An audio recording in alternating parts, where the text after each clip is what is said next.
Thank you, bud. Thank you very much, boy. This is some group. Some group. Nice to win, isn't it? Isn't it nice to win? Robert, thank you very much for that incredible introduction, and thank you to everyone from First Baptist Dallas. Thank you. Pastor, you and Amy have stood with us since the very, very beginning, and I will always stand with you. I've told you that, and I mean that. I will always be with you. I appreciate it. Thank you.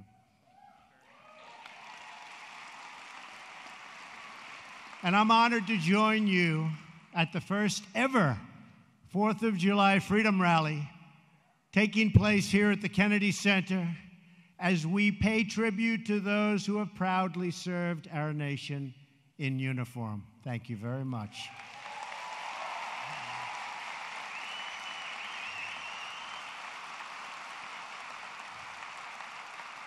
Tonight, we have been inspired by music that fills our hearts, stirs our souls, and reminds us all of who we are. One nation under God.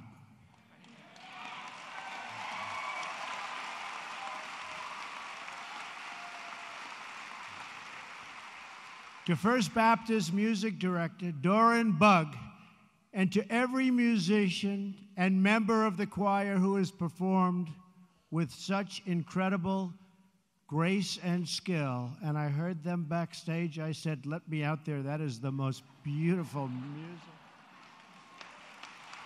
Beautiful. I just want to say that your music honors our heroes more eloquently than words could ever do. And I just want to thank you. That's real talent standing behind me. Thank you, folks. Thank you very much.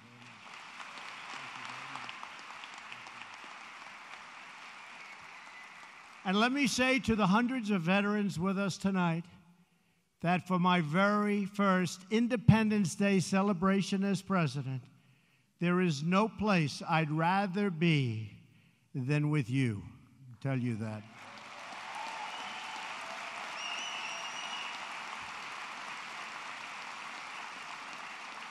And I promise you, and you see it happening day by day. Just the other day, we signed Veterans Accountability. They've been trying to do it for 40 years.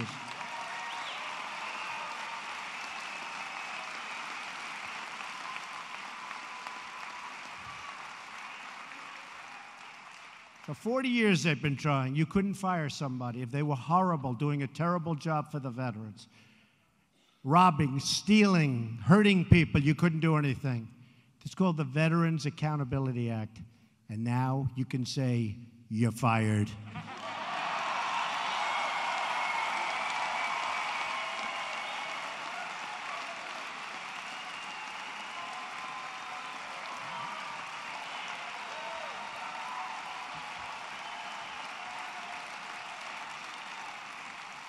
Thank you.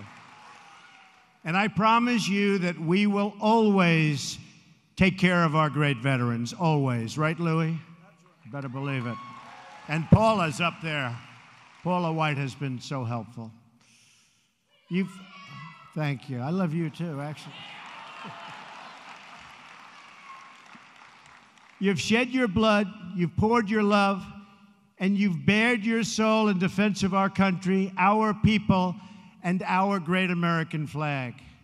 Your loyalty to our nation is measured not merely in words, but in deeds. You raced through gunfire, stared down enemy forces, and ran past the gates of hell to fight and to win for America, and you won for America, and we're going to take care of it.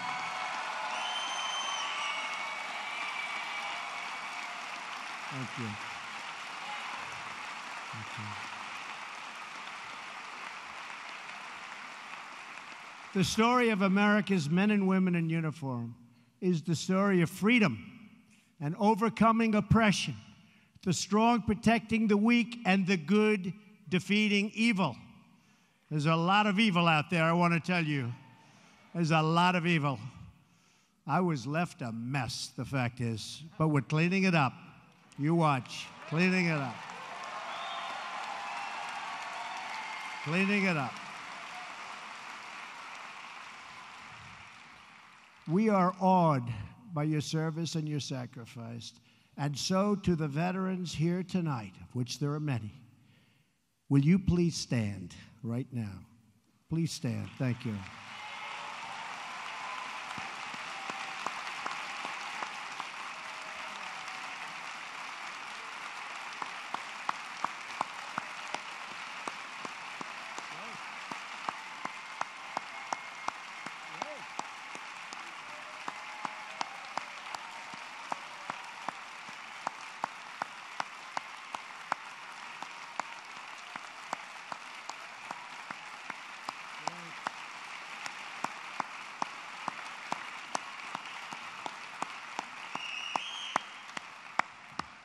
On behalf of our very grateful nation, thank you very much. Thank you very much. We will always, always remember what you did for us. Tonight we celebrate veterans. We also reflect on everything we cherish as Americans. We love our country. We love our families. We love our freedom. And we love our God.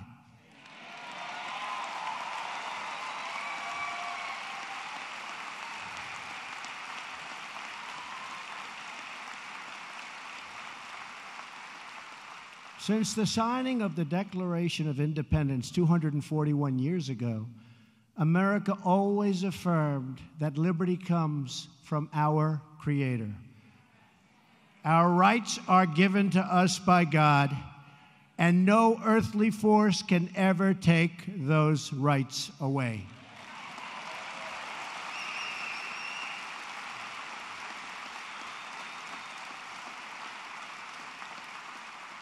That is why my administration is transferring power out of Washington and returning that power back to where it belongs, to the people. To the people.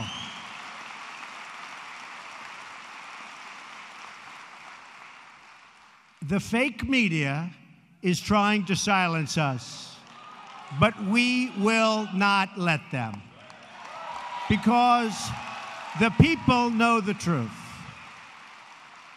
The fake media tried to stop us from going to the White House, but I'm president and they're not.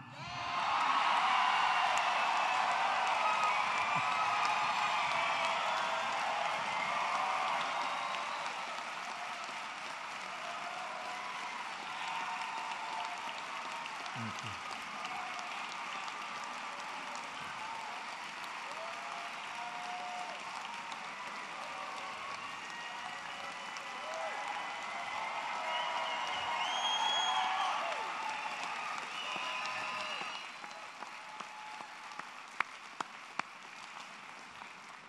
We won and they lost.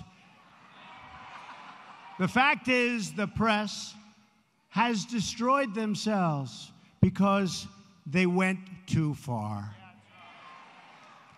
Instead of being subtle and smart, they used a hatchet.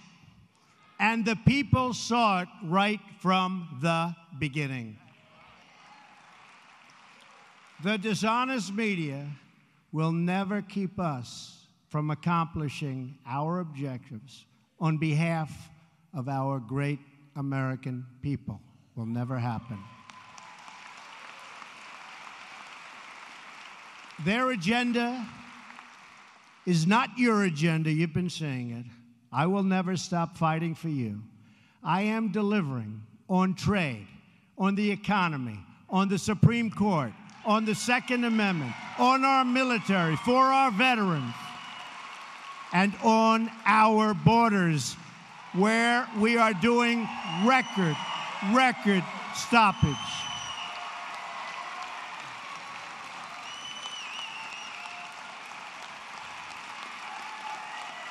Thank you.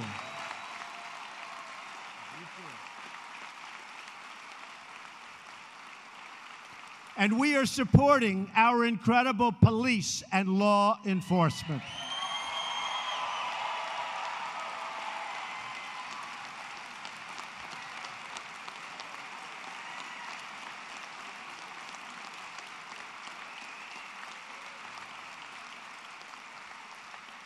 We will save American lives, protect American sovereignty, and we will ensure the forgotten men and women of our country are never forgotten again.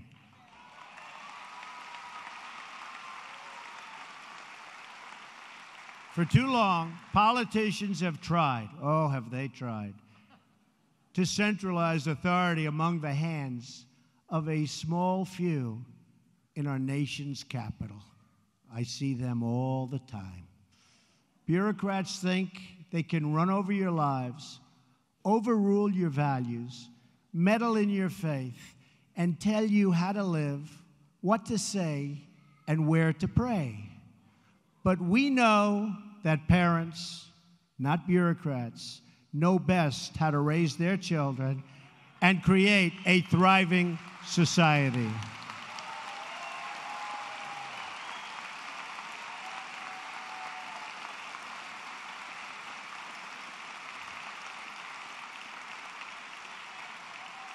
And we know that families and churches, not government officials, know best how to create a strong and loving community.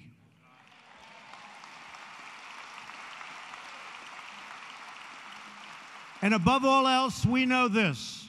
In America, we don't worship government, we worship God.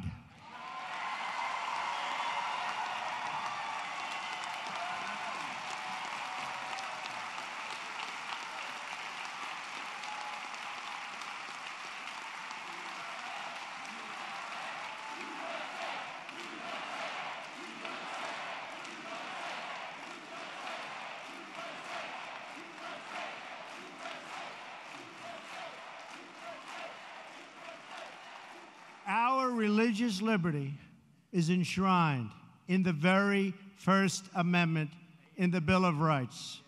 The American founders invoked our Creator 4 times in the Declaration of Independence. Benjamin Franklin reminded his colleagues at the Constitutional Convention to begin by bowing their heads in prayer. I remind you that we're going to start saying Merry Christmas again.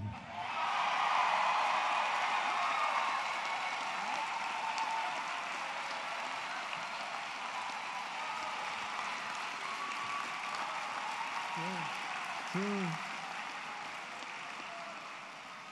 Inscribed on our currency are the words, "In God we trust."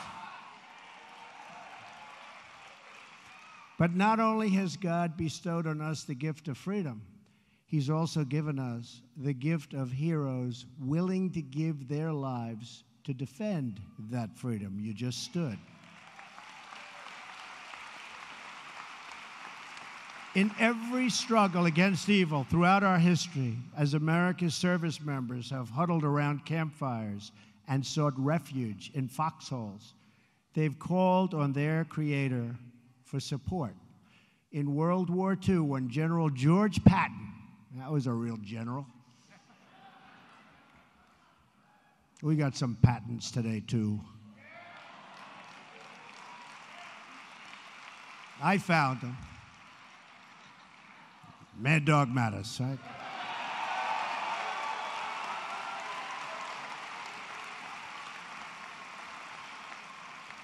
And he doesn't like doing a lot of talking, but I want to tell you, ISIS, it's a whole different ballgame, folks.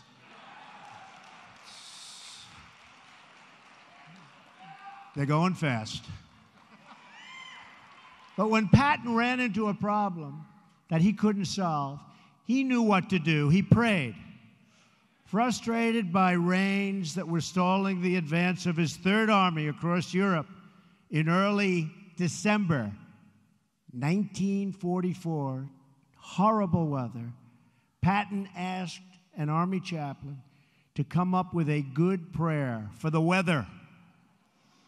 Patton then had 250,000 copies of that prayer printed and distributed to the soldiers of the Third Army just before the Battle of the Bulge. That was a big one. Did very well there.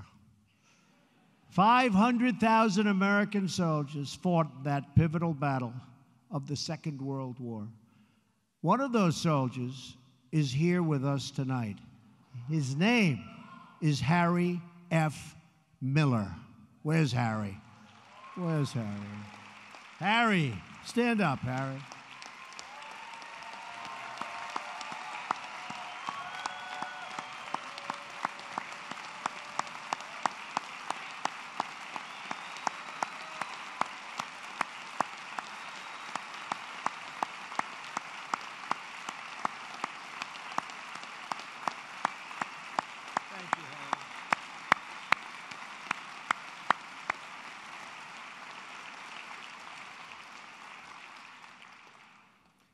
Like many of the heroes of his generation, Harry wasn't exactly straightforward about his age when he enlisted in the Army Reserve. Shame on you, Harry. He was just 15, but he told them he was old enough to join. Then he immediately asked for a transfer to active duty. 6 months after he enlisted, Private Miller was on his way to Europe to fight for our country. Right.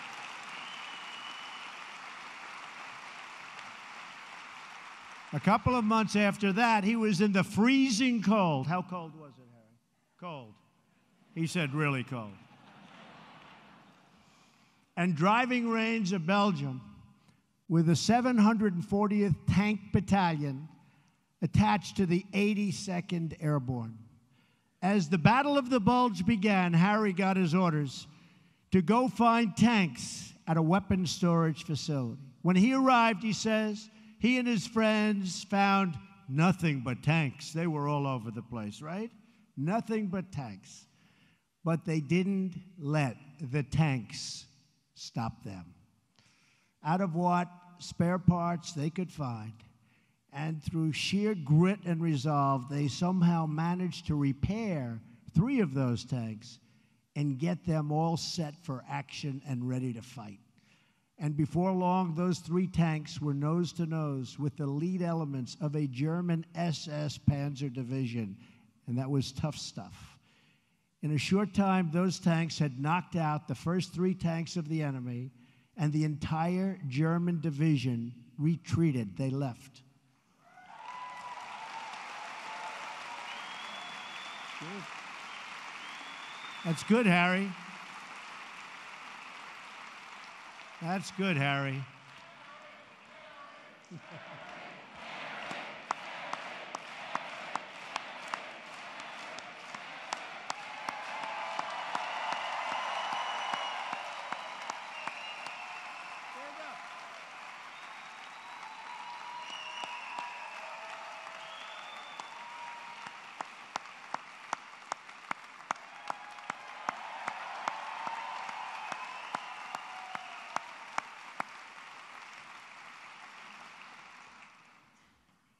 Harry fought through the battle and the rest of the war, and he went on to serve our armed forces for 22 years, retiring as a senior master sergeant. A lot of guts. Tomorrow, Harry will be 89 tomorrow. 89.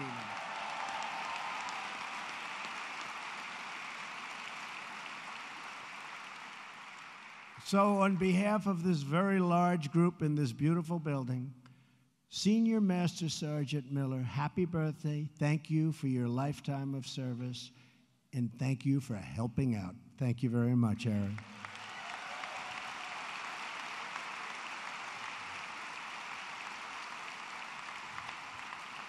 To every veteran with us tonight from every branch of the military, Army, Navy, Marines, Air Force, and Coast Guard, I want you to know that we will always keep our promises to those who have kept us free. Since my very first day in office, we've taken one action after another to make sure that our veterans get the care they so richly deserve. We've published wait times. Those wait times were bad, weren't they? But boy, are they getting better and fast. And we've published them at every VA facility delivered same-day mental health services at every VA medical center, nearly doubled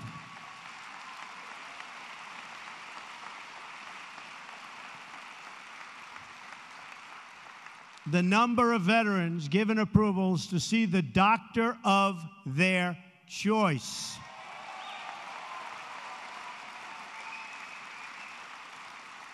And as I said, just signed brand new legislation. Went through the House, went through the Senate, and I signed it so fast. We didn't want to take any chances, right, Harry? To ensure every VA worker is held accountable for the quality of care they provide to our veterans.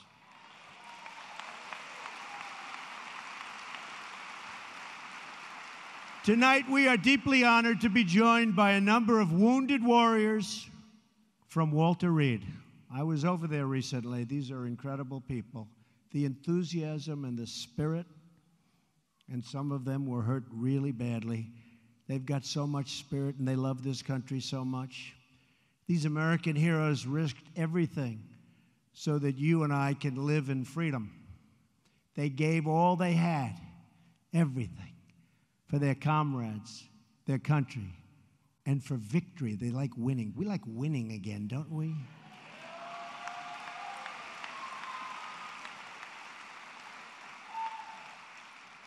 You know, in the old days, we used to win. We sort of just keep fighting and fighting and fighting. We're going to win again, folks. We applaud their strength, their courage, and we really support that incredible win that they have. The will is so strong, and that's what they want to do, is they want to win, and they want to win for you. So thank you all very much for being here. That was great.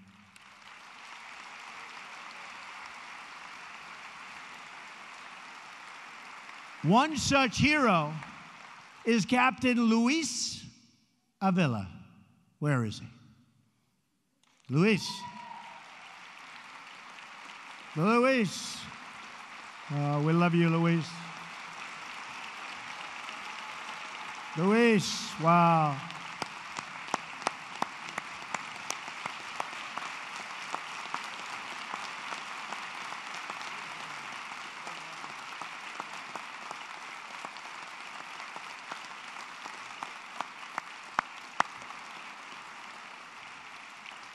Luis is here tonight along with his wife, Claudia. Thank you, Claudia.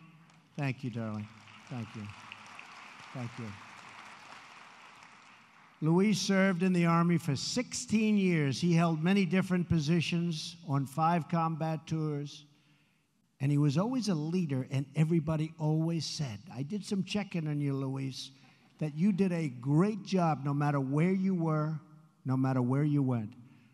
On his 5th deployment, Luis bravely led his company on a successful mission to recover vital intelligence. During this critical mission, his vehicle was struck by explosives. Luis was gravely wounded and lost his leg.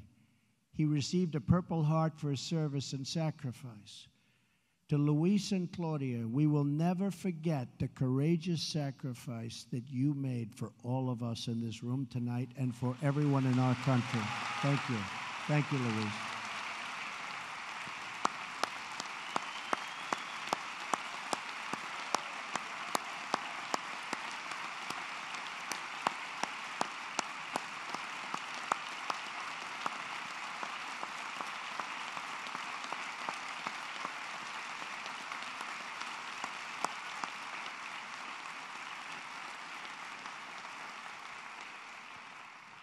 I want you all and all of our incredible wounded warriors to know you have an entire nation of more than 300 million people behind you.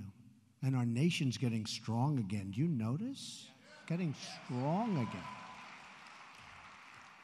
Our hearts and our prayers are joined with yours. Your legacy, like our gratitude, will live forever, and I want to thank you. Thank you very much. And Claudia, thank you very much. Thank you.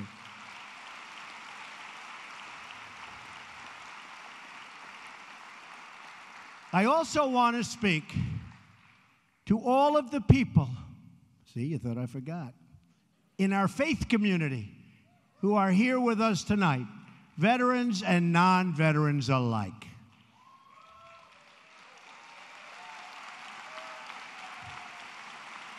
You're never going to be forgotten. You'll never be forgotten.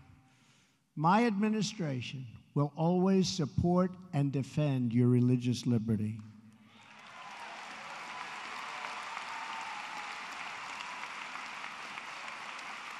We don't want to see God forced out of the public square, driven out of our schools, or pushed out of our civic life. We want to see prayers before football games if they want to give prayers.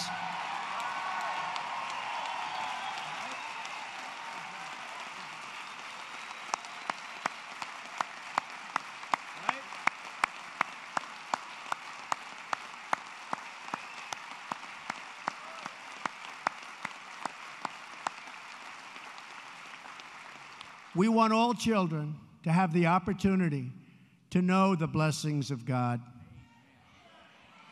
We will not allow the government to censor sermons, to restrict the free speech of our pastors and our preachers and the people that we most respect, like Robert.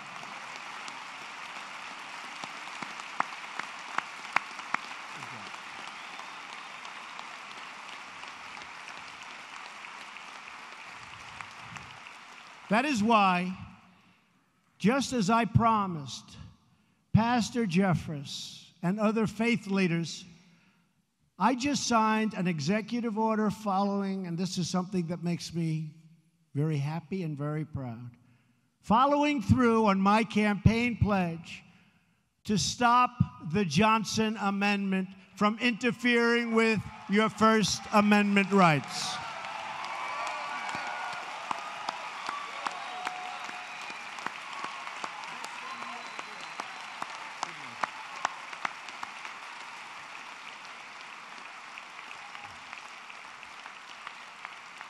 As long as I am president, no one is going to stop you from practicing your faith or from preaching what is in your heart.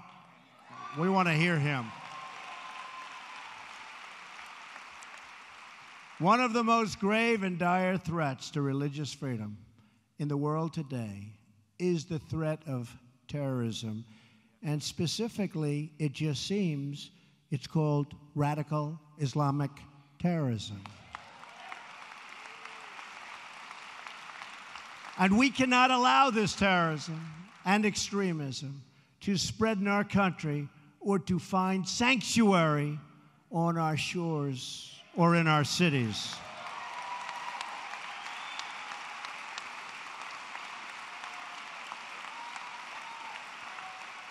We want to make sure that anyone who seeks to join our country shares our values and has the capacity to love our people.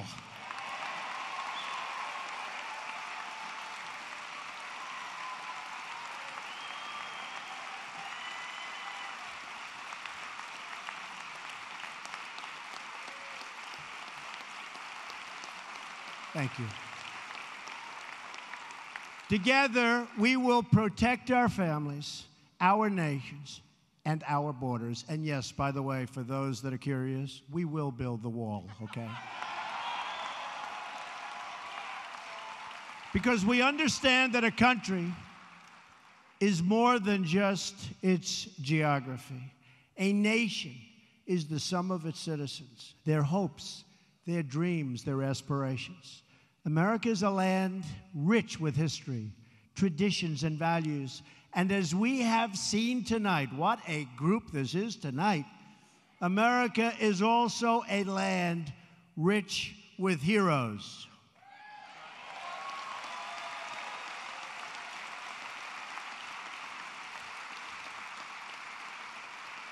And though we have many stories, we all share one home and one glorious destiny, a destiny that's getting better and better every single day.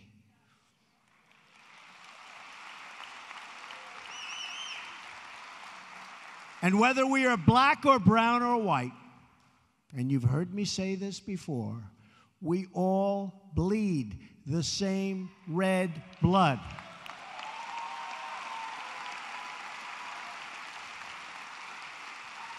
We all salute the same great American flag. And we are all made by the same Almighty God.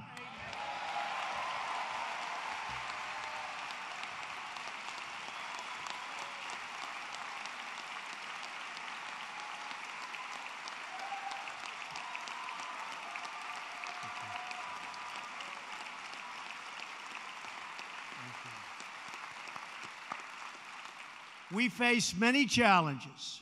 There are many hills and mountains to climb. But with the strength and courage of the patriots assembled in this room tonight, we will and you see it all the time, and we're doing it all the time because we're scaling those summits, and we will get the job done.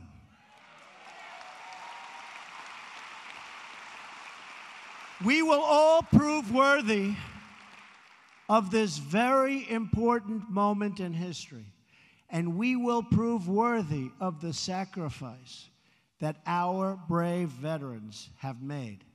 As long as we have pride in our beliefs, courage in our convictions, and faith in our God, we will not fail.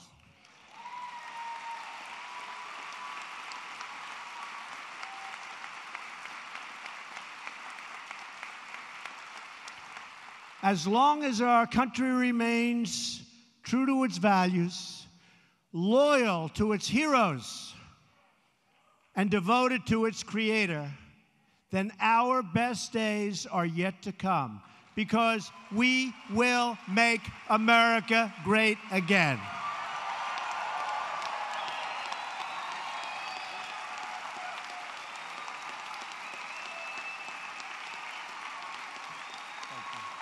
Thank you.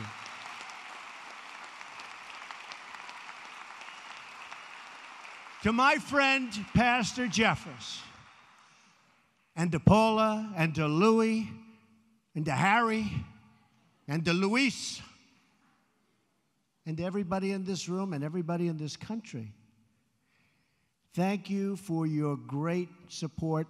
I appreciate it. I will not let you down. To all of our incredible veterans, to the people in the military, and to evangelical Christians who came out in record numbers, thank you. Have a wonderful Independence Day. God bless you. God bless our nation's veterans. God bless the United States of America. Thank you very much. Thank you. Thank you. We will make America great again.